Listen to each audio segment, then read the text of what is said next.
What we are witnessing right now is political intrigue best suited for an episode of House of Cards.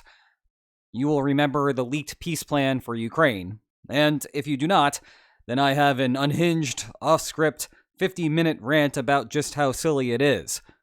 But the present focus has shifted to three questions. Who exactly wrote the thing? Who leaked it? And why? Because the answers to those questions reveal three corresponding pieces of critical information. 1. The existence of all sorts of problems within the US government. 2. How there is little doubt that Russia is playing the White House to some degree here. And 3. That Europe is fumbling the situation more generally. Let me walk you through the timeline real quick. Right before the full document was leaked, Axios was already reporting on its existence. That led to the first bizarre part of the situation. The chief U.S. negotiator, Steve Witkoff, on the website formerly known as Twitter, posted in response to that initial report that he must have got this from K, the he being the Axios reporter, and the K being Kirill Dmitriev, Witkoff's Russian counterpart in the negotiations. Witkoff immediately deleted the post, apparently having meant to send a private message to someone unknown, but instead making a very, very bad mistake, and a public one at that. Not the worst mistake he made this week, but still a bad one. Then came the leak of the full peace plan, which anyone with a Western pulse realized was an absolute joke. The whispers out of the State Department were that officials were puzzled. They had never seen such a plan before, and would not approve a document with so many glaring errors, even ignoring the political problems with it. However, Trump did not deny the authenticity of the plan, though he added a caveat that any of its provisions should not be treated as the last word on the subject, with Ukraine still to add its input. J.D. Vance, also on the website formerly known as Twitter, among other things, said that every criticism of the peace framework the administration is working on either misunderstands the framework or misstates some of the critical reality on the ground, apparently unaware that the framework itself misunderstands basic facts of international relations. Fast forward to Saturday, when Mike Rounds, Republican senator from South Dakota, relayed to the media that he had spoken to Rubio earlier that day, and that I think he made it very clear to us that we are the recipients of a peace proposal that was delivered to one of our representatives. It is not our recommendation. It is not our peace plan. It is a proposal that was received.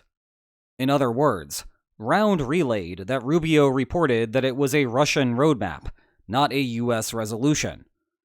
That, apparently, forced Rubio to post that the peace proposal was authored by the U.S., It is offered as a strong framework for ongoing negotiations. It is based on input from the Russian side, but it is also based on previous and ongoing input from Ukraine. So, what the heck is actually going on here? Well, I do not know. In fact, no one who can talk freely about it does. But let me offer you one plausible interpretation of these events. It is a safe bet that Russia leaked the document, especially given Witkoff's accidental tweet. Whether it is purely a Russian-authored document is less clear. The story came out well after Witkoff and Dmitriev had met, and there was no immediate rejection from the Trump administration. What is even less clear is whether the administration intended for this to be a serious document meant for public consumption. While all of this was happening, U.S. Army Secretary Dan Driscoll went to Kyiv to discuss Ukraine's options. Then Rubio went to Geneva for a separate meeting with Ukrainian officials. Perhaps the actual purpose of the plan was to present it to Ukraine as Russia's position via U.S. mediation, and then work on it from there. But then Dmitriev leaked it, and so the administration was forced to roll with the punches. If that is the case, then why did the administration not disavow the document immediately? Well, the straightforward explanation is that it is the U.S. position. The more complicated explanation gets deeper into transatlantic politics. Trump likes to make Europe squirm. and he likes to make Europe squirm because it produces results. Remember, the long-run goal of the administration has been to transfer the West's primary responsibility of European security from the United States to Europe. Letting divisive news stories float around in the media for long periods of time is useful for stoking anger and frustration in Europe, effectively prodding European leaders to take action, the exact actions that the United States wants Europe to take. The public narrative is that Trump is guilty of bad behavior. But that bad behavior is getting Trump exactly what he wants. Why would he reform what rewards him? Remember, this is part of why NATO countries agreed to raise core defense spending to 3.5% of GDP earlier this year. Ask your average European citizen why this is necessary, and they will say it is because the United States is an unreliable partner and could pull out of the alliance any day now. Privately ask hawkish European politicians about the situation, and they are not as concerned.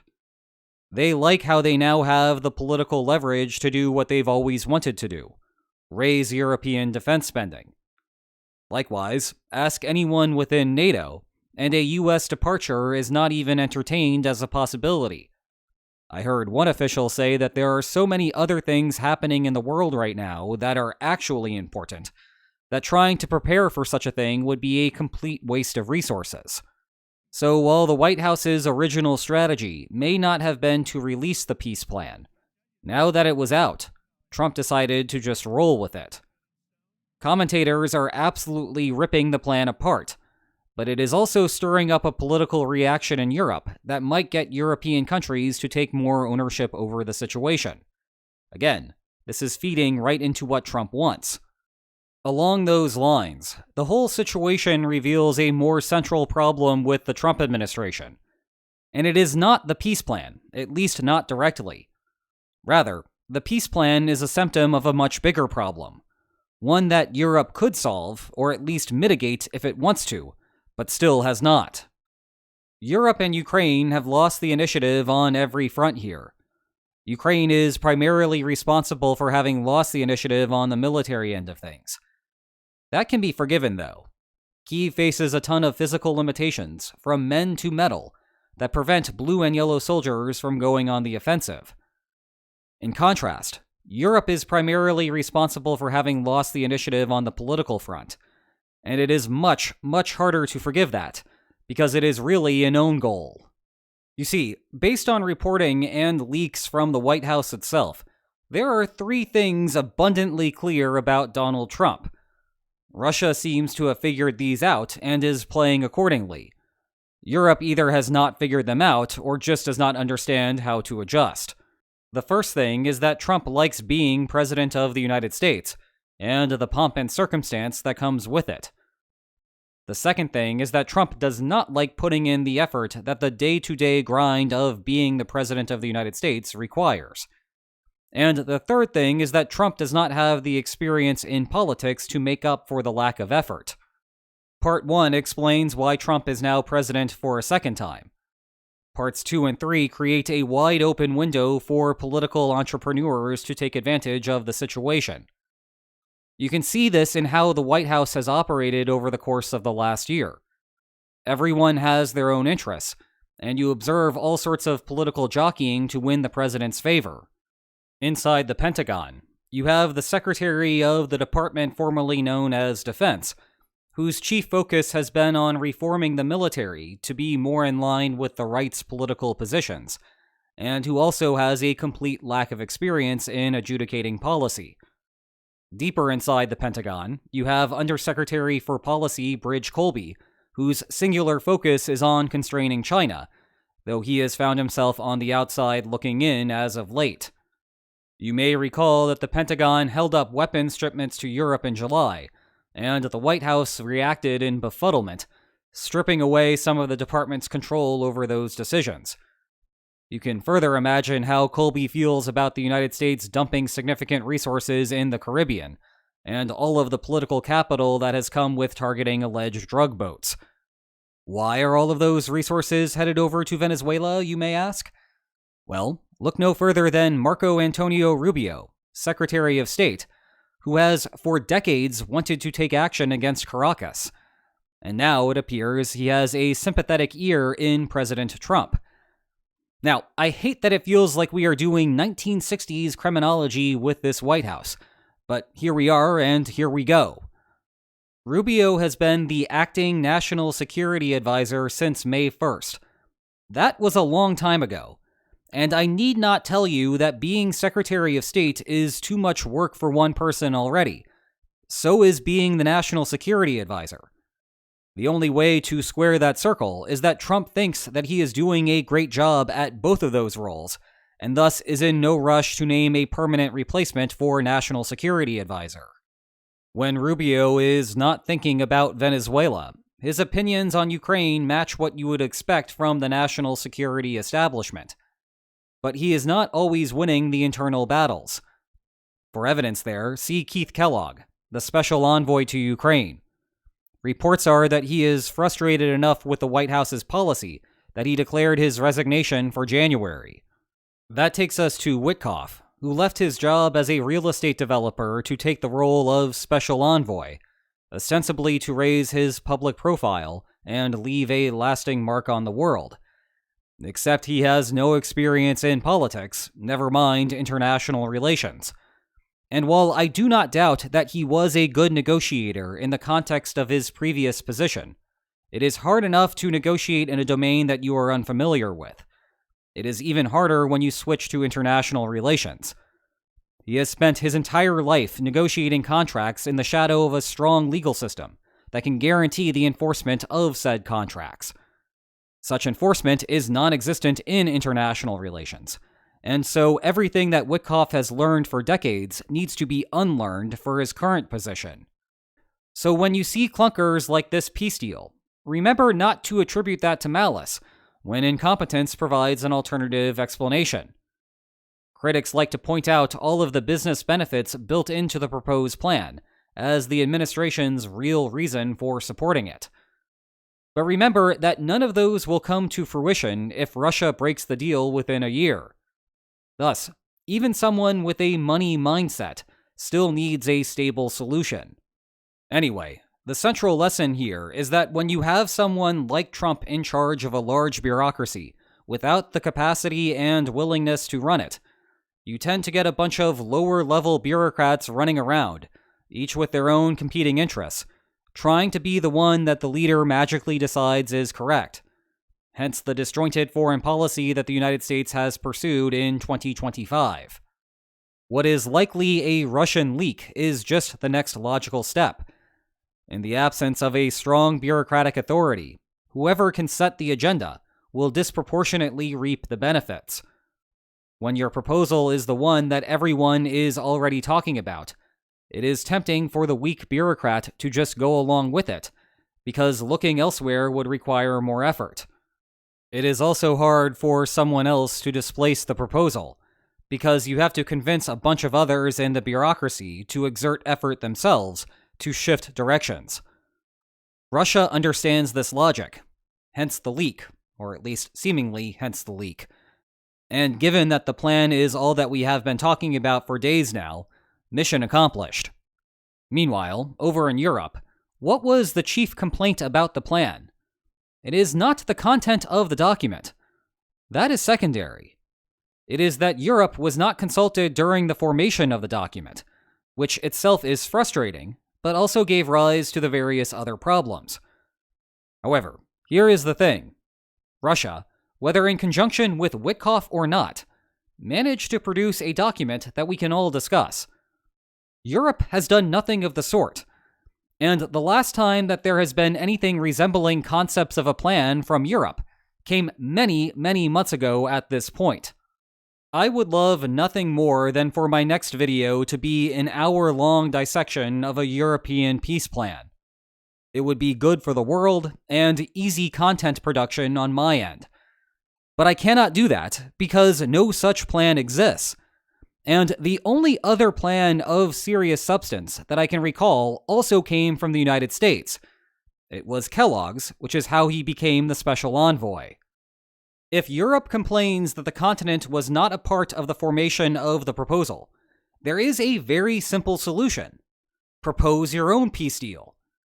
There is no rule that the United States or Russia has to be present while writing such a document. So just do it on your own, make it slightly more plausible than the existing one, and let that set the agenda. There are limits here, of course. Trump will shrug off proposals that he does not like, much how the White House cut out the Pentagon from weapons decisions when Colby allegedly got too conservative. That caveat aside, Europe still benefits from seizing the initiative. Instead, Europe seems caught off guard by the plan, despite something about it being known in the open source community for days in advance, never mind what intel organizations should have known.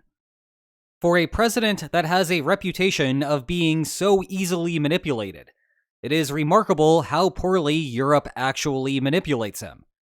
And look at this from Trump's perspective. The United States has at least been consistent on wanting Europe to take charge of Europe. But Europe has not even put together a coherent document to govern how to end the war.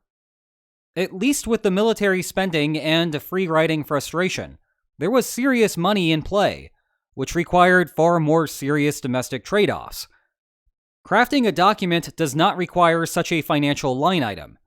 It requires the political attention of European officials and the ability of Europeans to actually reach a consensus. If Europe cannot even do that, what is the point of keeping Europe in the loop? Look, I know that you have counterpoints for me on that. I could spend a lot of time presenting those too, but they are neither here nor there. Those arguments are not going to play well to Trump, and that is what matters here.